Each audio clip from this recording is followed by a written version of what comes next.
Sir मैं ये जानना चाहता हूँ कि वर्ल्ड डायबिटीज़ डे के दिन कैसे क्योंकि अभी आप देखे होंगे तो 17 साल 18 साल के बच्चों को भी डायबिटीज़ हो जा रहा है, तो उससे कैसे बचाव किया जा सकता है, इसके बारे में थोड़ी सी जानकारी। देखिए कि जो नौजवानों को प्रेजेंट टाइम में हो रहा है उसका सबसे बड़ा जो समस्या है, क्यों वो ग्रसित हो रहे हैं, उसका 3 ही प्रमुख कारण है। पहला कारण है तनाव, दूसरा कारण है फास्ट फूड लाइफ और तीसरा कारण है आवश्यकता से ज़्यादा एक्सरसाइज। विश्व मधुमेह दिवस है, यानी अगर हम बात करें तो वर्ल्ड यानी डायबिटीज़ वर्ल्ड डे कहा भी जा सकता है।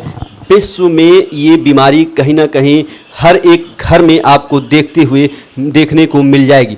उसी के मद्देनज़र अगर हम बात करें आज, तो हम डॉक्टर बीके उपाध्याय जी के पास आए हुए हैं, जो कि होम्योपैथ के माध्यम से ऐसे लोगों की असाध्य रोगों का इलाज करते हैं जो कहीं ना कहीं इन अंग्रेजी दवाओं को वो फेल करती हुई नजर आती है। अंग्रेजी जो दवाएं हैं वो कहीं ना कहीं बहुत दूर तक नजर आती हैं इनके नर्मदा होम्यो क्लिनिक में आते ही। मैं सर स्वागत है पहले आपका गोरखपुर पोस्ट में। बहुत बहुत धन्यवाद आपका। सर जैसे कि आपका नर्मदा होम्यो क्लिनिक है और आपने असाध्य रोगों को भी कहीं ना कहीं ठीक किया है, सर मैं ये जानना चाहता हूँ कि वर्ल्ड डायबिटीज़ डे के दिन कैसे क्योंकि अभी आप देखे होंगे तो 17 साल 18 साल के बच्चों को भी डायबिटीज़ हो जा रहा है, तो उससे कैसे बचाव किया जा सकता है, इसके बारे में थोड़ी सी जानकारी। देखिए, जो आजकल की जो सबसे बड़ी समस्या है डायबिटीज़ की, इंडिया में प्री डायबिटिक केस बढ़ रहे हैं।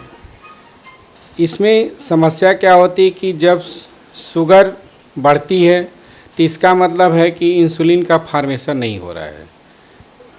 कई तरह के सिम्टम आते हैं, जैसे मुंह का सूखना, बार बार पेशाब का होना, अत्यधिक भूख लगना, वीकनेस होना, ये सब चीज़ें उसके कॉमन सिम्टम्स आते हैं। अब होता क्या है कि जब डायबिटीज़ को प्रिवेंट करना चाहिए अपने डाइट के माध्यम से, जैसे जो प्री डायबिटिक केस है इंडिया में, अगर जो खाली पेट शुगर आपका 110 से ऊपर रहता है, 110 तक है तो ठीक है, और खाना खाने के बाद है 140 तो ठीक है। लेकिन अगर इससे ऊपर बढ़ता है कि इसके ऊपर शुगर लेवल जाता है, तो अपने डाइट के माध्यम से कंट्रोल करना चाहिए, ठीक है। नियमित व्यायाम करना चाहिए और रेगुलर चेकअप पे रहना चाहिए और मीठी चीज़ें अवॉइड करनी चाहिए, जैसे चीनी से बनी हुई चीज़ें हो गई, आलू हो गया, चावल हो गया, ये सब अवॉइड करना चाहिए। जब अवॉइड करेंगे तो प्रिवेंशन अपने आप होगा और हेल्थ एक सोसाइटी डेवलप होगी। सर अब क्योंकि अभी देखने को मिल रहा है कि जो अभी नौजवान हैं उनकी उम्र जैसे अगर 60 साल से ऊपर हो गए या 60 साल के नज़दीक हैं तो उनको शुगर हो जाता है, तो वो कहीं ना कहीं माना जा सकता है कि हो सकता है बीमारी हो। लेकिन आजकल के जो 18 साल के बच्चे हैं या 18 साल से कम उम्र के भी बच्चों को डायबिटीज़ हो जाए, ऐसा क्या कारण है कि उनको डायबिटीज़ के वो शिकार हो जा रहे हैं? देखिए, आपके चैनल के माध्यम से मैं बताना चाहता हूँ कि जो आजकल की जो समस्याएं हैं, आदमी अत्यधिक तनाव ले रहा है। तनाव एक शुगर का सबसे बड़ा कारण है। दूसरी चीज़ें लाइफ स्टाइल, ये बाहर के जंगल फूड खाना, फास्ट फूड खाना, अनियमित निद्रा का शिकार होना, हमेशा टेंशन भरी लाइफ जीना, ठीक है। किसी को चीनी खा रहा है तो ज़्यादा खा रहा है, कोई फैट ज़्यादा ले रहा है, तो बैलेंस डाइट होने की ना की वजह की जो नौजवानों को प्रेजेंट टाइम में हो रहा है, उसका सबसे बड़ा जो समस्या है, क्यों वो ग्रसित हो रहे हैं, उसका 3 ही प्रमुख कारण है। पहला कारण है तनाव, दूसरा कारण है फास्ट फूड लाइफ और तीसरा कारण है आवश्यकता से ज़्यादा एक्सरसाइज। ये 3 कारण जो होते हैं, ठीक है, ये जो है आपकी बॉडी को इतना नियमित नुकसान पहुंचा रहे हैं। अब जैसे आपको कुछ कैलोरी की ज़रूरत है, आप एक्स्ट्रा कैलोरी कर ले रहे हैं और आपकी एनर्जी लॉस ही नहीं हो रही है, तो जब बॉडी में टॉक्सिसिटी बढ़ेगी तो जाहिर सी बात है कि शुगर लेवल रेज करेगा। सर मैं एक चीज़ और जानना चाहता हूं, क्योंकि अंग्रेजी दवाओं की बात करें तो अंग्रेजी दवाओं में बहुत ऐसी दवाएं हैं जो शुगर के लिए कंट्रोल के लिए हैं, लेकिन होम्योपैथ में कुछ ऐसी दवाएं हैं जो कहीं ना कहीं उसको पूरी तरह से ख़त्म करने का भी काम कर सकती हैं। तो उसके लिए कौन कौन सी दवाएं हैं और कैसे उसका आप उपचार कैसे करें? देखिए, जैसे एज ए होम्योपैथ मैं आपको बताना चाहता हूँ कि जैसे हम लोग के पैथी में दो शब्द आते हैं, एक ट्रीटमेंट, एक मैनेजमेंट। एक जगह मैनेजमेंट होता है कि जो शुगर लेवल जितने पे है उतने पे ही उसको मैनेज किया जाए, और ट्रीटमेंट पार्ट का मतलब होता है कि उसको कंप्लीट क्योर किया जाए। तो हम लोग बेसिकली जो मेरी चिकित्सा पद्धति है, ठीक है, वो टोटली बेस है ट्रीटमेंट पे। हम लोग प्रयास करते हैं कि वो क्योर हो जाए। अब चूँकि शुगर की जो बीमारियां होती हैं, ऐसा नहीं है कि कंट्रोल नहीं होगा।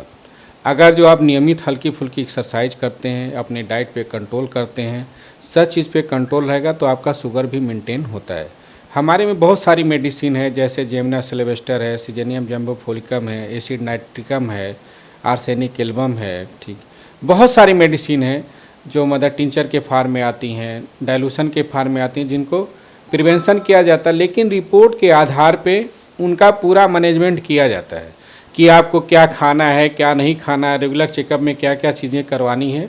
उसके आधार पे एज ए होम्योपैथ मैं सोचता हूँ कि अगर जो लोग तनाव कम लें, खाने पीने पे ध्यान रखें और नियमित हल्की फुल्की एक्सरसाइज करें, एक्स्ट्रा नहीं कि कार्डियक अरेस्ट तक हो जाए, ऐसी चीज़ नहीं, नियमित अगर जो रहते हैं तो ये सब बीमारियों से बचा जा सकता है। यानी डॉक्टर साहब का कहना है कि नियमित रहें, टेंशन से दूर रहें और एक्सरसाइज उतना करें जितनी कैलोरी आप खपत करते हैं। अगर कैलोरी से आपकी ज़्यादा है और खपत आपका कम है तो कहीं ना कहीं शुगर के आप मरीज हो सकते हैं। ये सब चीज़ ध्यान में रखते हुए अगर हम बात करें तो होम्योपैथ का अगर हम दायरा इस समय बढ़ता जा रहा है, क्योंकि हर एक व्यक्ति अब होम्योपैथ की तरफ रुख कर रहा है, क्योंकि एलोपैथ कहीं ना कहीं खतरनाक से बीमारियों को दावत देता है, लेकिन होम्योपैथ में ऐसा कुछ नहीं है। हमारे साथ थे डॉक्टर बी के उपाध्याय, जो कि अगर हम बात करें तो इस समय असाध्य रोगों को साध्य बनाने वाले हैं और इस समय नर्मदा होम्यो क्लिनिक पे भगत चौराहे पे है।